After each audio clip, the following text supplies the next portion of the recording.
I'm kind of good, you nip to the shop. It's like 3-in-1, isn't it, really? It's like a 3-in-1. And also for my chin, that double chin just hides that a little bit. So I'm kind of happy with my one. Now, it's quite great as well, because between you as well, of course, former Fulham captain as well, Michael. So I guess it's always funny for you, isn't it, when you're coming up with, with City, but also against former teams? Yeah, it's very strange. Obviously, had a great time at Fulham. Fantastic club. Obviously, it's not on the level of Manchester City. It's a real friendly place, and it's great that they're back in the Premier League. Scott Parker's doing a good job. Yes, he's going to be up against it, as we know, but they finally got that result against Leicester City. So they are improving, but I'm sure it's going to be a difficult one for them this afternoon. We'll look at the City team in just a second, but off that, Michael, I mean, Shaun, these are a different proposition to, I guess, the Fulham we saw at the start of the Premier League campaign, especially after that Leicester win. Yeah, you could say that, but I still think when you come to a place like Manchester City, especially with the way the boys have been playing, I think they may have a little bit more defensive mindset compared to how they went in against Leicester. So for me, it'll be really interesting to see.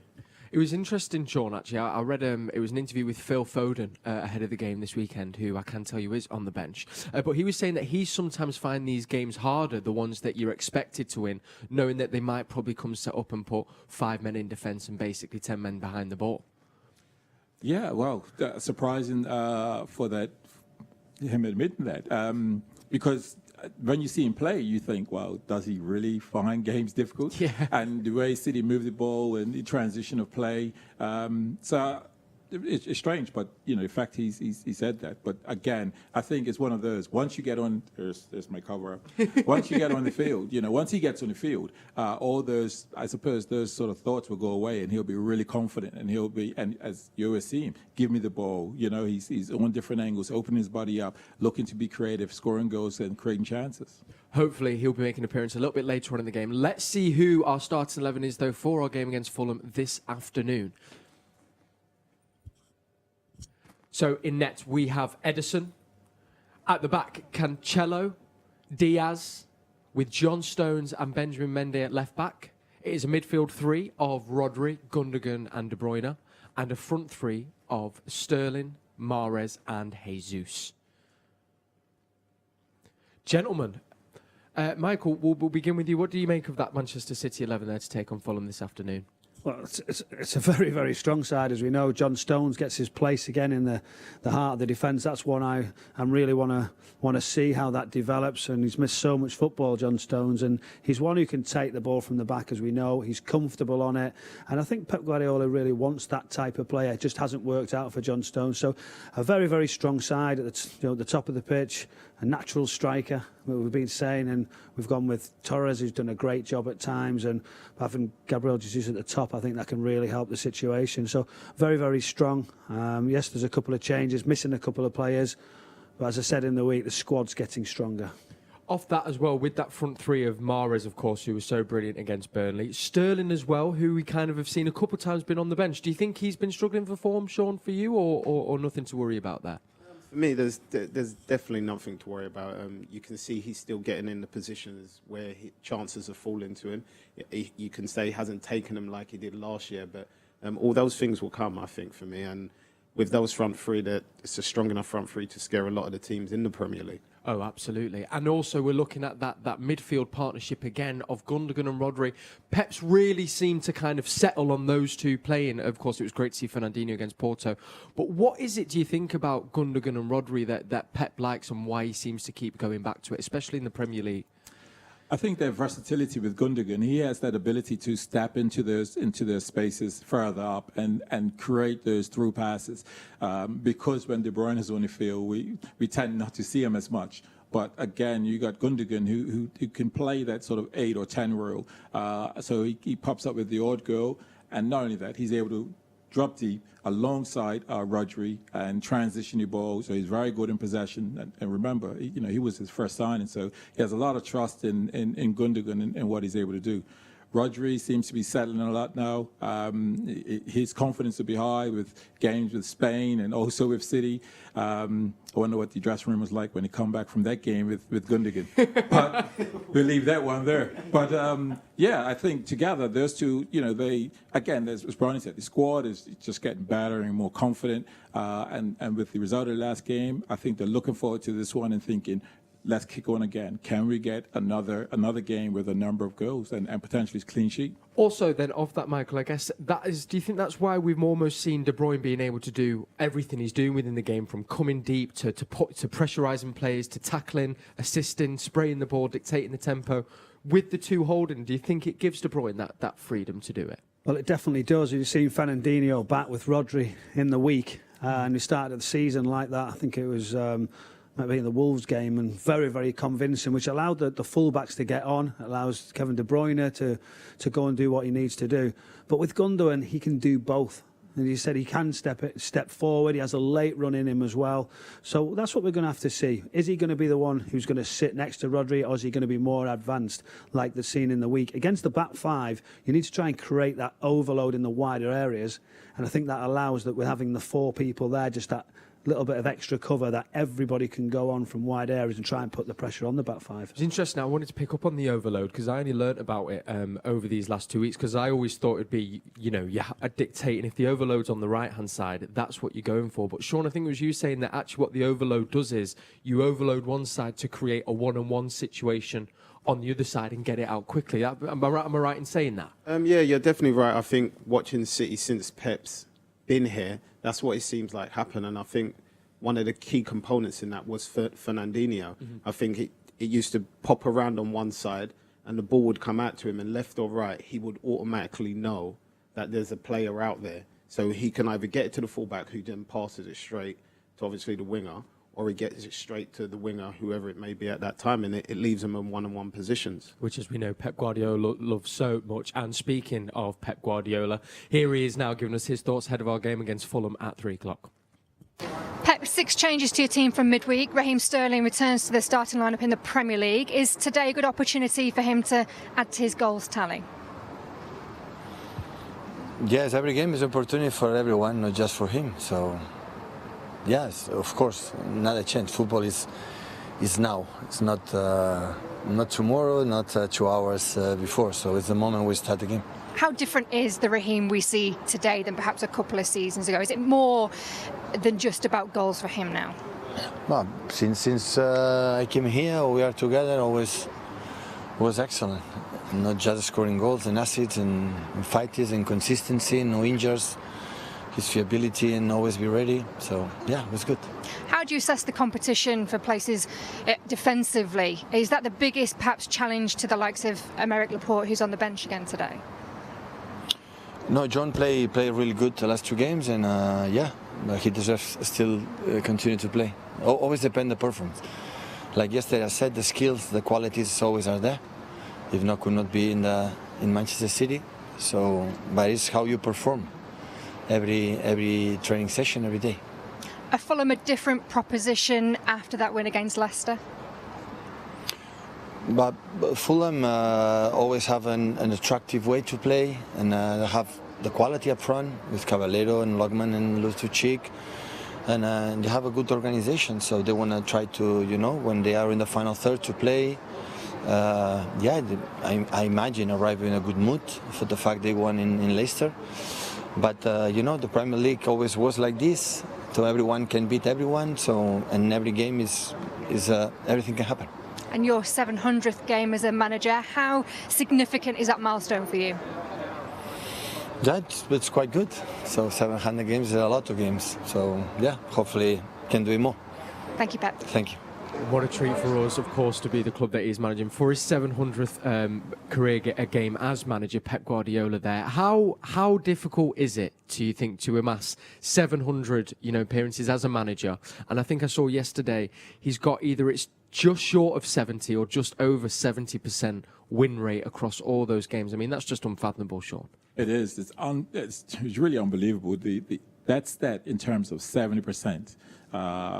It's amazing. And the fact that he's had 700, and these are at top clubs. This is Barcelona, Bayern Munich, Man City, and the amount of games that he wins, the style of football that he's brought into, certainly into City, and for me, I think he's influenced the football even at lower down. And we'll probably say globally, because I see clips of people playing in Bermuda trying to play out, and I was just like, what are they doing? And the casino goes.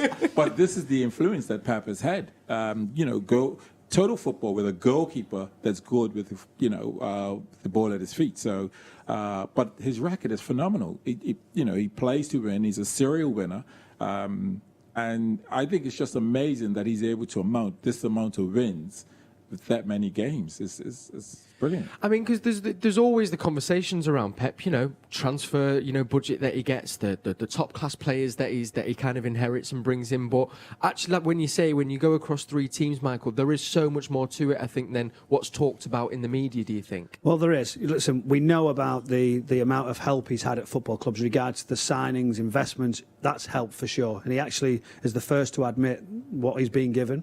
But after that, what we've seen on the pitch regards to how his team's set up, how they play out into link, how they have a different option, playing out from the back with 1, 2, 3 different sort of solutions when under pressure. Also, as well, is the detail that he puts in. He knows what the other teams are going to do, how they're going to set up, and he also has the answer after that and how to react. And I think that's, and I might be wrong, it's 250 games for Manchester City today. Wow. And that just shows you how he's getting on here, and now a longer contract. So it's great news for Manchester City, a great sort of a milestone again for Pep Guardiola, although he actually just said, 700, great. I just got the game to go. I just want to win. I want to deliver some trophies. And it's not about that personal gains for him. It's about the team. It's about results. And there's going to be many more. Many more. Obviously, of course, as well, he signed that extension now, which is so great. I wanted to pick on something he mentioned, though, because I've clocked over the last couple of games, Laporte has been in the squad, but been on the bench. And there's been quite a few interviews over the last couple of weeks about him talking about rotation, Shaun. And I worry that sometimes that can have a bit of a negative effect on the squad when you might think you're part of a rotational squad, but actually saying you're not playing good enough. Can it have the positive effect, though, as well? I think it most definitely can. I think, let's not take nothing away from John Stones. In a way, he's been to hell and back. He's been so unlucky in the last 2 years with injuries, his form not being where it wants, and when he does get his chance, a mistake happens, and then the team happens to score. He's been given another chance.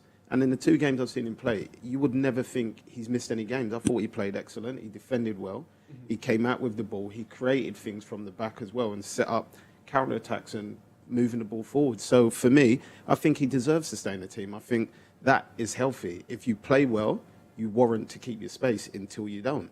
And that only will raise the competition. Do you think it was the rotation, though, that allowed him to get in the team, Shaun? Because, we're looking and everybody's saying, that's the pairing. We've found it. Diaz, Laporte, they're the 2. And Nathan Ake and John Stones will be thinking, hang on, I've got something to say about it. Yeah, but I think you're right in saying that, and it most probably is. But for me, that is where football is right now. There's so many games, especially in this year. At some point, there has to be a rotation, especially with, off the back of last year, the way Laporte broke down a few times. It could be a matter of him only protecting him, but then that opens up a chance for somebody else. And they always say most players get chances, even when they're young, through an injury or somebody being rested. And he got his chance, and for me, he took it. It is hard, though, when you're saying about that rotation, and you're looking and you're giving someone else that shirt for the day, thinking, will I get it back? When can I come back in? What can I do? And it's strange. It's different where, probably when we played, more so towards your end, you realise, and the clubs you went to, that it started to happen. There was more rotations. But it's difficult. He sat there, Laporte, thinking, why is he not playing? I thought it was a shoe-in. Well, as well, you even see it with Bernardo, for instance, as another example. Thought he played brilliant against Porto, but doesn't quite make the Premier League team. Yes, and still can't work that out. But I think the mindset of the players today is understanding rotation. Certainly when we were playing, certainly myself and maybe Bruyne, less so probably Shaun, you want to play every week and because you played a little bit long. Sorry, no, you did, Bruyne. You understood basically.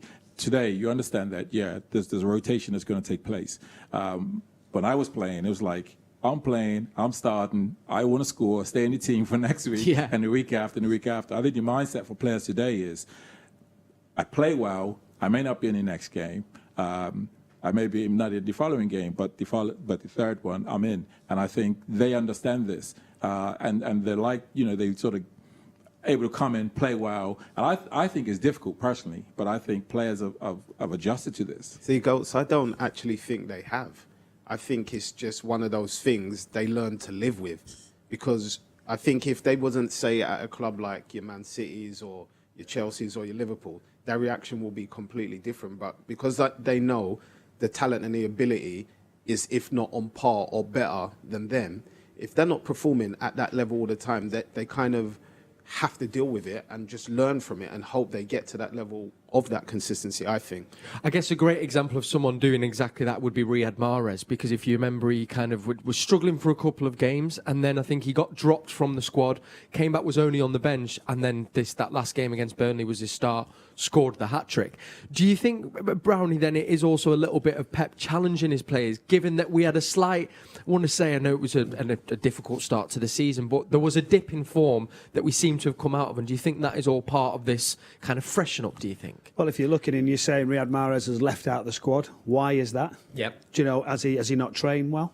Do you know, because these want to be in that squad week in, week out, and you know, Pep Guardiola demands it all of the time, and when you're not playing, and to have that level, I don't know what you guys think, to every single day to have that dedication, and people will be sat at home thinking, well, that's what they get paid for, that's what they do, but to literally be ultra professional every single day is so difficult to do. These guys, and we've seen, you know, title challenges right till the end, week in, week out, the different games generally were right at the top of the game, and if that was the reason why Riyad Mahrez was left out of the squad, his reaction's been fantastic, hasn't it? That's what you want from your players, and they know they have one off day in this squad, and you know, there's someone ready to take your place. It's unbelievable, really. Another player, of course, as well, who we could maybe throw into that sentence there is Benjamin Mendy. Scored his first goal for Manchester City against Burnley in our 5-0 win, and we can now hear his interview ahead of our game against Fulham at the Etihad. Ben, you start the game at the bottom half of the table, but a good result today, and the table makes for better reading. How significant is that at this stage of the season? Like, we know, like, it's not a period easy for all the team. Like, the more win we had, it's gonna be better for the end of the season. We need all the players, so that's why we need to be focused for being involved. And yeah, we're gonna follow the plans of the manager and the staff, and try to take the 3 points again this afternoon. You've had to be patient in certain times of your career here at Manchester City and dealing with injuries as well. So how good did it feel to open your account last week? Did that feel like a long time coming? Yeah, it's a very good feeling, but like I try to help my team first on the defense, and after, we know with the football we had in Man City, we were a lot in the front, in attack, and also the fullback, and yeah, it was a great opportunity for me, and I finished this well, but after all the injury I had in the past, it was not easy, but yeah, now we're looking forward, and I feel good and fit. Is there a sense that this Manchester City team is now starting to turn a corner? Yeah, we was good also before, but like the result was not there. Like, we do some win, but like some draw, we lose against Tottenham. But the continue was there. We was playing well, good, missing some chance. But now we finished the action in the front, and we are more focused on the back. So every day we learn, and yeah, we're feeling good. Thank you, Ben. You're welcome. Thanks, Alex. Was Benjamin Mendy speaking there, Shaun? I mean, I guess you would have been proud of that volley there against Burnley. Were you pleasantly surprised that he had that in the locker? No, I mean, these players all have technique, you know. Every player, and Alisson as well. If Alisson was there, he'd be able to stick it away. It's good to see him at the far post. For me, it's good to see him now back getting games. I think he's got another go once he gets a run of games and really get that consistent run of games. But, you know, we seen when he first come, there you go, you see that technique there, absolutely brilliant. We're seeing him bummed on that left side. Almost makes you think, I think does he need a left winger? he's been watching your video, Sean, that little volley, it's coming on the back post. If you watch my video, it'll come off my shin. I was going to say that. It's a new art. Got that in before, Shaun. I lined Sean up, I was waiting. I go, go on, right. We heard Mendy mention there, though, get asked about as the team turned a corner. Do you think individually Mendy has turned a corner?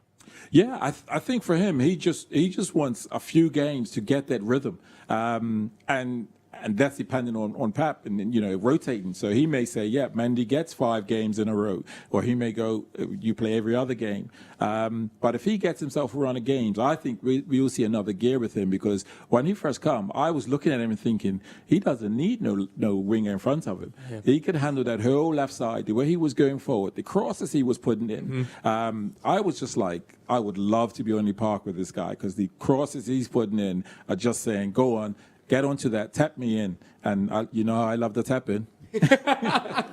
And then on the other side of Mendy, we've got Cancello, Brownie, who I guess, his season has been unbelievable so far, and nice to see him starting on the right, because he's had to cover that left back so much. Well, he has, and he's done well. He's waited for that opportunity. But we're just talking about Benjamin Mendy, Cancelo. Benjamin Mendy, you said he's getting there. For me, he's still got a way to go. Okay. I think he's got to hit that number of games. Why can't he play those games? What is it? Is it something? I don't know, but he doesn't seem to be selected. Is it mentality? Is it application? Is it because of that injury? They're not allowed to do that. So we don't always know everything, but he really needs to get that dozen games or so to try and see where he's at. And we've seen the benefit of Cancelo by getting the games, getting the run, and now he's getting forward, he's creating opportunities. He's even confidence to pull it inside with his left and have a shot, or coming on his right, and that little late chop and delivering. And he's really, really enjoying his football, and he'd be someone you would have wanted behind you, I was sure. How about Shaun? I would have played behind him by the looks of the way he's been playing. He's been a real joy to watch. When he does get forward, he actually goes at the fullback just like a winger.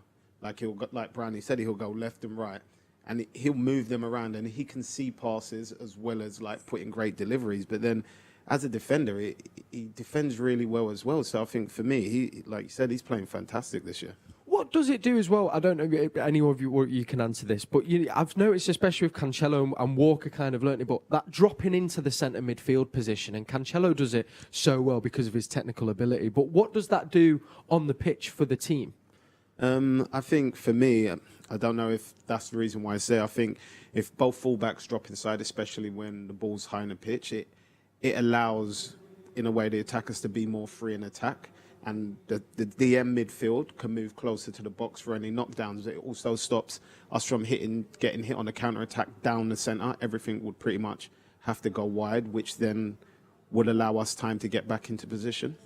Okay. And then, sorry, Shaun. Yeah, this is my stuff. I like this sort of stuff. Yeah. I think when the fullbacks sort of push in, this is something that Pep's come up with. But I think when the ball says on the left-hand side and the right back pushes into the midfield, it allows the team to be able to press and win that ball back. And the teams that have been able to exploit City have somehow managed to get that ball switched in that area where the fullback is sort of pushed in. And I like that little tactical change that Pep has brought into the game. He's been doing it now a number of years, but I really like that because, again, fullbacks wasn't doing that for me prior to when Pep came.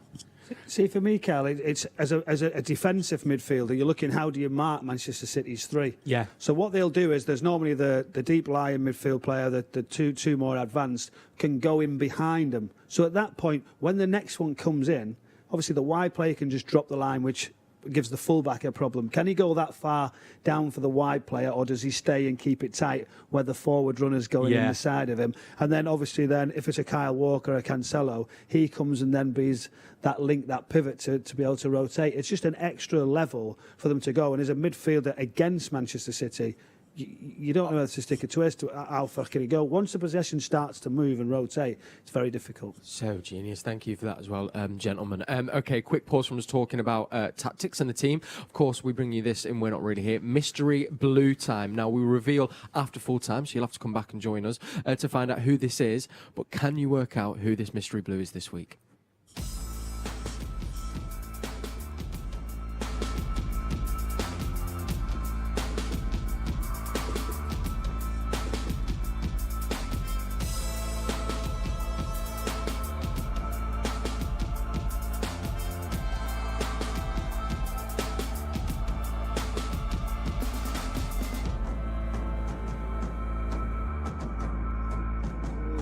Okay, it's generated a lot of conversation in the We're Not Really Here studio. You can let us know across social media. Just use our hashtag or tweet us at Man City to let us know your guesses. Brownie, you think you've got it?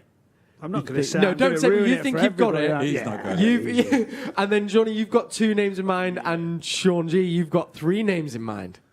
So basically,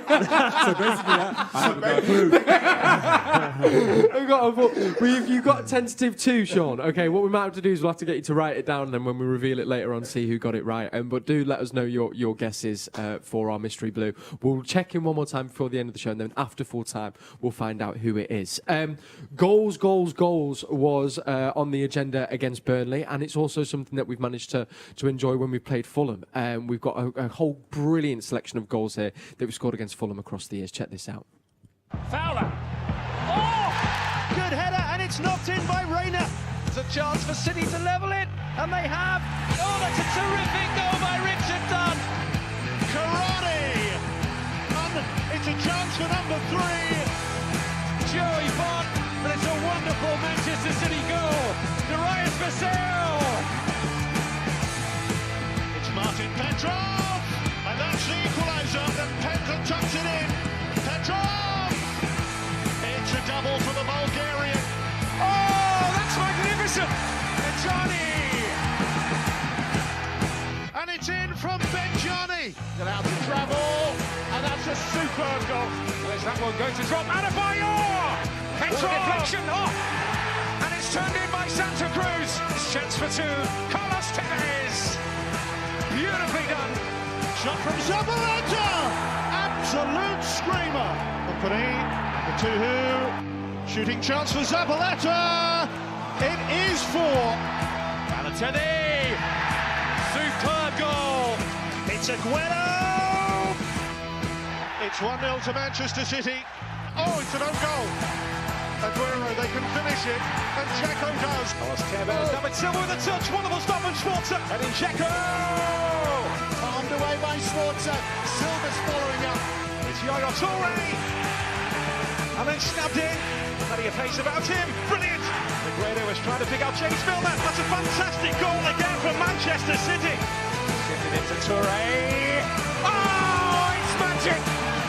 With a few touches, but he'll find the finish. Dennis Shalis will turn it in. He's got so many options, including Sané and David Silva. Sterling. Bernardo Silva scores a super goal for Aguero. Some brilliant goals there. We've actually only failed to score in 1 out of our last 26 meetings with Fulham, and we've scored 27 in our last 9 meetings, so a great selection of goals there. Any particular favourites from guys in the studio, Sean? There were so many great goals there. Yahya put one in the top corner.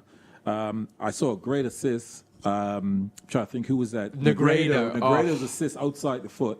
I know you asked me about goals, but that assist was a goal itself. It was that, and that assist doesn't get talked about enough for me. Yeah. It's outrageous. And I'm almost thinking, who hasn't scored against Fulham? It was quite some. It was a lot of goals there. It's funny you mention Yaya, because we're going to look at a brilliant goal from him. But he's really enjoyed scoring against Fulham. I think along with Aguero, scored 5 goals. He's also scored a hat-trick where it was 2 penalties, which we'll see here, and then the 3rd goal was an absolute beauty from him. But I wondered from I guess for you, Sean, was there ever any teams that you particularly enjoyed playing against, and can you ever work out why it is they're a team that you might score more goals against? I don't know. Yeah, there were teams where everyone knows I enjoyed playing against Burnley. I enjoyed even playing against United when I played. But I think you just get that confidence that like I normally play well against them, and I hope I'm starting, because if I start, more likely I'll score. I'll play well. So kind of is in the mindset. It's already in the mindset. Yeah. It's so interesting. I love it, because I think another one for Aguero is against Newcastle. He loves scoring against Newcastle. Was there any teams that you two particularly enjoyed playing against across the years? You going first? Yeah, I think for me it was a bit different. I think it was more fullbacks that I enjoyed playing against, because there was always certain fullbacks that I seemed to always just get the better of, rather than, you know what I mean? Give us one. No, for example, let him out your pocket. May him rest in peace, but J. Loy Samuels, I used to always play well against him for some weird reason. And it wasn't that he played badly, the things that I wanted to do just always happened and always went well. So it was more different in that aspect for me rather than just the team in general. What about maybe for you then, Michael? Was it midfielders you enjoyed having a good battle against? Or? Yeah, when it was the best midfielders, you talk about Yaya Toure right at the end of my career for Leeds United. We came to the Etihad, and I thought, right, I'm really up for this today. Yaya Toure, my last chance, I think he was like 37 years old. I thought, your last chance to play at the level you were talking about, and I sort of wound him up a little bit, and he wasn't best pleased. And he sort of put his head into my chest, and I thought, oh, he's in a bit of trouble here. But he managed to and then it went 1-0, 2-0, 3-0, 4-0. Neil Warnock said to me, come on, son, you don't need to go back out there second half. He said, you're right, we'll leave it. I'll call it straight. Genius. Well, fair play. I mean, anyone coming up against Yaya Toure, I think you can only take your hat off to them. Speaking of that man, one of my favourite things about this time of year is, of course, we get to see our Manchester City players get involved with some festive fun. And a particular favourite was Kolarov, but of course you can't forget as well, Yaya with his brother Kolo were always a sight to behold. Check this out.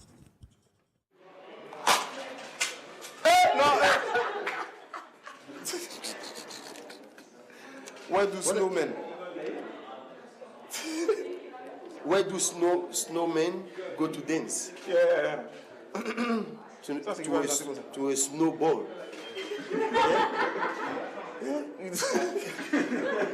The snowman.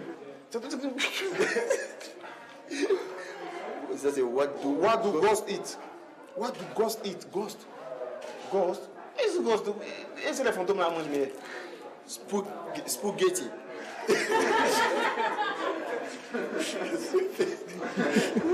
Spaghetti. I love that dish. It's a personal favourite, spaghetti.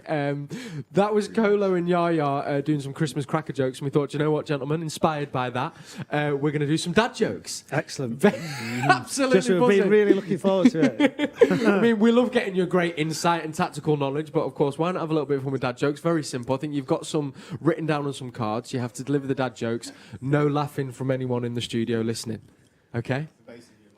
No laughing. Okay, that's very serious now. I laugh at anything. When these two are around, I laugh at anything, so this is kind of hard. This could be interesting. Yeah. Okay, who wants to go first? I'll go first. Okay. A cheese factory explodes in France. Debris everywhere. Come on, ready? We'll move on then. Okay, well played. Got me. I'm glad I'm not in this. We'll go to you, Sean. You got to try and make Brownie or Shaun Goater laugh. I'm out because I laugh at everything. You ready? Yep. I got a hen to regularly count her own chickens, her own eggs, basically. She's a real Mathema chicken. Should we move on? Should we move on? Yeah, I thought there was maybe something there. Oh, Sean's gone. Have you got that counts. What is Has he gone? It's all right. We had it checked in the gallery. Don't worry, they're on your close-ups. We're all right. Yeah. Here we go. Here we go, Brownie. What do you call a Frenchman wearing sandals? Philippe Flop.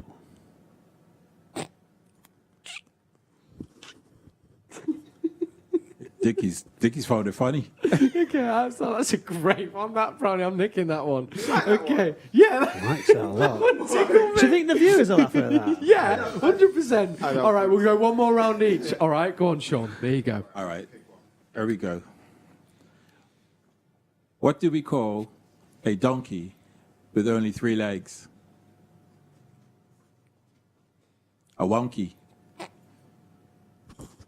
A wonky. Brownie. A wonky.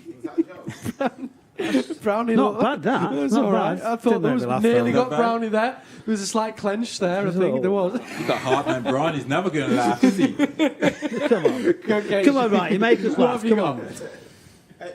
Come on. Man, I didn't pick these myself. Yes, you did. You've done them. Right, You picked your own. We got given them. Yeah. Right. I know a lot of jokes about retired footballers, but none of them work.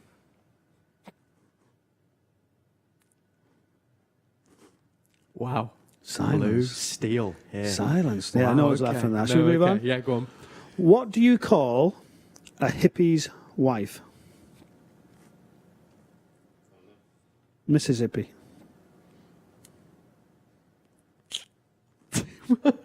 Righty's good. I tell you what, it is a nil. That's very well played. All eyes are on me though. Like Ghost is playing too, and Bruyne just sat there looking at me. I think that goes down, doesn't it, as an entertaining 0-0 draw. That I think that's what that is. I think somebody will be able to send some jokes in for us today. Well, there we go. That was Righty's job. Don't you think? Someone will be able to send us some in better than these ones, surely. You've heard it from Michael Brown, actually. You know what? With someone's losing their job behind the scenes now for them jokes. So if you want to send in some better quality jokes, get them into us, tweet us, and maybe at half-time or full-time. Do you know what? Even if it's a loss, it might cheer us up. It won't be. It'll be a win. We'll Maybe get some we're more just jokes good in. at keeping straight faces. Quite possibly. You did have to have, I guess, nerves of steel when you're playing the important games, isn't it? You didn't want to lose, though, did you? You're not going to laugh, are you? He was dead Poker's serious. face. He was thinking the worst things, sat in his hands and I everything. got one. What's that? That's me scoring 103 goals for City. You've been watching too much Facebook. You've been watching too much advert. I got him. You got there in the end. I got him. I'm laughing at the audacity. I guess you can when you've scored over 100 goals, can't you? Let's change the name of the show. That is, There you go. even funny than the dad jokes. Do get some in there. I'll put them to our guests a little bit later on. Back to football, though. We're coming up against a Fulham team that had a very, very good result and performance against Leicester last time out. I think a surprising win for them. We've got the Fulham team warming up here, but of course, I mean, a former captain of Fulham, Michael. What have you made of Fulham's season so far and the team we're coming up against this afternoon? Well, I covered them in the playoffs in the final, end of last season, and I seen Scott Parker, and we had a chat with him after the game, actually. He talked about recruitment, the level they're going to have to be at. They've made mistakes previously in the Premier League when they spent money, but it didn't go wisely. So his hands have been tied. A few of the deals were coming in really, really late.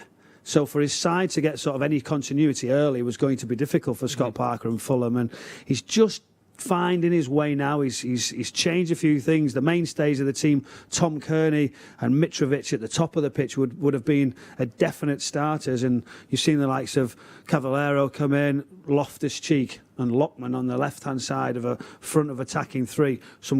Two great players, as we know, especially Loftus-Cheek. I think it was a real steal to get him, if they can get him firing. And Lockman's come in, he's done some indifferent things. He's managed to get the goal last week after missing an outrageous penalty, if anybody had seen it. So at the back, they've gone to a back five. Again, Manchester City coming up against the back five formation. So it'll be really difficult for them, but that will give them confidence winning a very strong Leicester City side. I know, Shaun, actually, we were chatting a little bit before the show, but we were saying that actually you think some of their results maybe aren't a fair reflection of the Fulham team, who have actually tried to play good football and at times played it quite well.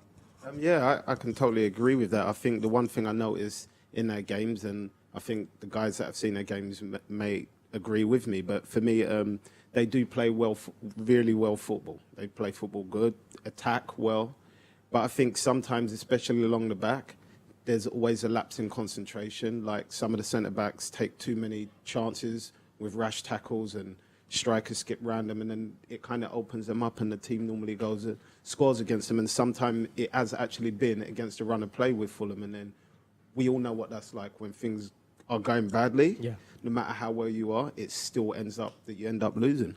We saw again in that Leicester game. Actually, it was what you were talking about. They were very solid at the back, and they were using that counter expertly. Something that teams kind of try to use against City, and sometimes they do have success with it. So, can you see them doing that again here today? And how can we maybe try and counter that then Shaun? Well, if you're going to try to counter City, you've got to have pace, and you've also got to be able to retain that ball, whether that first pass that goes into that forward and that's retained and bounce back. But you need that pace to exploit us.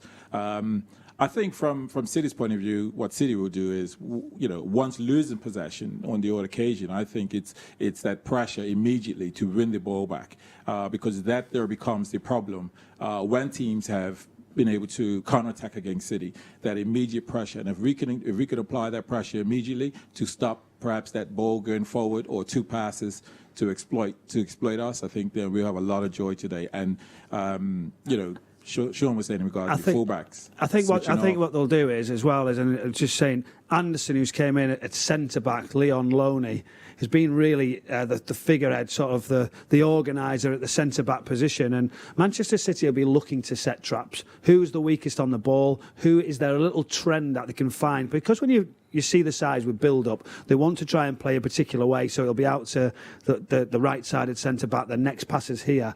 And the analysts are very, very good at finding the patterns for the opposition. So at that point, the traps will be set, they'll let the first one go, and then they'll be on it, because Fulham will think they're getting somewhere. And Adebayo, obviously known very, very well from Manchester City. It'll be a real big game for him. Coming back to the Etihad, they'll know his weaknesses, his strengths to a T, won't they, Manchester City? And so it's a huge game for him. And obviously Anthony Robinson, the left back from Wigan, from the northwest as well, was going on to big things. He's your left-sided wing back. So at the back there, they're going to have to move it around, but Manchester City will set those traps. Off that then, do we think Fulham are odds on to stay up or go down? Of course, I think a lot of people had them down as almost relegation favourites at the beginning of the season, but maybe not so much anymore, Shaun. For me, I think there's been a lot of talk about at the top end who's running away with the league and at the bottom end who's getting relegated. I think it's way too early.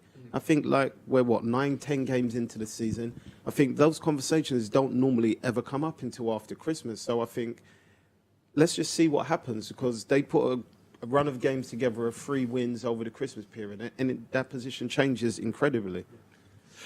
Question around just what you said there, Michael. Of course, Tosin Adarabioyo, of course, who came up through City's academy, and it's so great to see him do well. I mean, I'll be honest, I'm a little bit gutted he's not part of the City squad, but he's stepping into that Fulham, centre-half partnership you mentioned there. Do you think it's a bit of an advantage for Fulham that he kind of has trained with Pep Guardiola? He knows a lot of the players within that team. Or will that not really be a thing, Shaun? Well, I wonder about situations like that. Because if you've been at a club for a number of years, you understand the philosophy, the DNA, and then does your manager come to you and say, hey, we're playing them this weekend, what do you think? I think some managers don't. Now, whether Scott will ask him and say, what are your thoughts, or not what his thoughts, but any sort of new clues that he can give him or tips. I don't know. I think some managers are more into themselves, and it's I know the answer. But I can't say his name. Sure, there's how to say his name. Or Tosin. Tosin is what I've heard they call him in the academy. That's a save. Hey, right there you go. Yeah. No, I don't know. Goats, I think with that, whether the manager is all himself, I still think he should just ask, just in case there's something that he might miss. So whether Scotty, I feel like, has his team set out playing this way, it's still nice to know if there's anything there he has to look out for. I think Scott, whether he wants the information or whether he doesn't, he's got a young player going back to the Etihad. He'll put his arm around him and say, what do you think? What happened? Where do they see these rotations? How can you help me? And then I'm Tosin going, he really likes me. He really makes me feel good. I'm contributing to our side. And that's where a manager can be really clever. Whether he's even taking nothing from what Tosin says, he's headstrong, he sees down the line. But I think Scott Parker will have that little feel with a player, and he'll say, is there any things? But when you say, will it help him come to the Etihad? It could actually make him think, well, I know how good they are. I know everything to work on. And I'm thinking, oh, no. And he'll see it happening, won't he? He'll go, well, when that goes to there, I know it's going. He's okay on his side, but he's thinking over there. Oh, and as you start looking at it, it's difficult. So your mind is very much, as a footballer, people don't understand fully the detail that's in your brain all the time, the amount of things that you're given, the psychological factor of wanting to do well, and fear factor of failing. Mm-hmm. He wants to come here today and put a really good account of himself, clean sheet for his team, and go away and sort of said, listen, I've proved I can play in the Premier League. I proved, I maybe not can get to the level of Manchester City, but I'm going to prove that I'm a good player, and I'm not just being released to go and play in the Championship. Yeah. Brian is absolutely right in terms of, what the manager should do. Did managers do that with you? Yes, some did, and it was great. And when you feel like and as you're getting a little bit older, it happens generally because you've got that experience. But with a young player, you can really get him on side, Scott can. And like you say, you want to be feeling part of the setup of contributing, and it's a team. It's not just the manager. He has to get everybody playing for him. I think it's a really good tool, and we've seen many players come back to their old clubs scoring goals. Yeah. They get the captain's armband or whatever it may be. We're seeing less of that sort of sentimental value, but I think it's really important. It will be interesting. I wanted to ask you off that. What is, for you guys, more key to being able to present the best version of yourself on the pitch? We were speaking about consistency in a run of games, talking about John Stones and Benjamin Mendy, or is managers' trust even more important than a run of games, do you think, for in your opinion, Shaun? I think you need a run of games. It's great if you can get a run of games because you can stay the manager, but the manager's trust, I think, is huge, and his actions. Because the manager does this, you're the player for me, but I'm going to have you on the bench. So his actions tell you everything. Yeah. And that, I don't know. I don't know, Goats, right? I would have said that, but I just think if you're confident and you're firing, I don't think whether the manager trusts you or not really matters. Like, do you mind if you're the striker, like Aguero, he's scoring all these goals. Yeah. Does he really care what the manager thinks? Because he has to play him. Do you know what I mean? That's why I said both answers, you see. But that's top of the tree. Yeah, but that's so what I'm generally saying. we're talking about we're picking out the world class one, so it doesn't All matter. right, But if so- we're talking Mendy, Stones, who doesn't play all the time, Yeah, but then now it's a different story. It's different. But I think if Stones plays the way he has the last two games, deserves to be in. consistently all the time, he's going to know in his head, as long as I play like this, I'm going to play. Yeah. But listening to you, sorry, Michael, is it listening to you then, does it feel like maybe more where you're at in your career then depends on what's going to be more beneficial for you as the player then? Because, for younger players, I think it seems to be that the manager's trust is going to be paramount to giving you a consistent run. But then maybe a more mature player knows his abilities. It's all different situations Yeah, because that's what I as you think. get a little bit cuter, a little bit older, you know full well he can't look you in the eye. You know fully. He doesn't really want you there. He doesn't really. And he can say it all you like. You can look and he's going, like you get a small morning or it's a Friday morning, you sort of get the old, oh, I've not played today. You can tell. And the next thing, it's like, morning. Oh, I've got a chance. I've got a chance. And it is all. And if the manager, I always find, if they can be as consistent as possible, because at times it's hard when you're not selected, but as consistent as possible, and I'm sure Pep is, then at that point, whether you're in or whether you're not, it's consistent, and it's difficult when you don't believe that trust there. Yeah, absolutely. But the answer that Shaun gave is absolutely right, because that's a mature answer, because he's bags of goals, loads of games, playing for England, all the rest of it. So that's a mature answer, and whereas a young player would rely on the confidence, the manager's trust. You do for me, son. I'm going to rest you today and accept being rested. Whereas, a 30-year-old Shaun Wright will go, no. What you mean you're resting me? I should be playing. I've been playing well, been performing. I should be playing again today. So it is a little bit about that. It's definitely a tricky one. It's a bit like we will say. It's all subjective. Of course, and relative to the individual. Fascinating stuff, though, gents. Thank you for that. All right, slight pause before we bring you, if you've just tuned in, the Manchester City team. Our supporters trust around the UK and around the world are so important to us, and we've got a message to you, all our fans from us at Manchester City. Official supporters clubs are a family around the world. With over 300 global branches, our fans can proudly come together And share unforgettable City moments whilst getting exclusive benefits. One family. One family. One family. Our City. Our City!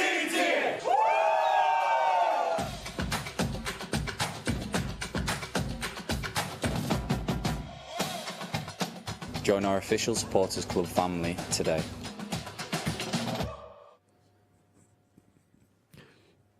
So last week we awarded the Shropshire branch with a lovely plaque, and this week it is no different. But we're going across the waters this week because our plaque is going over to Tenerife for our Tenerife supporters branch, and here they are now.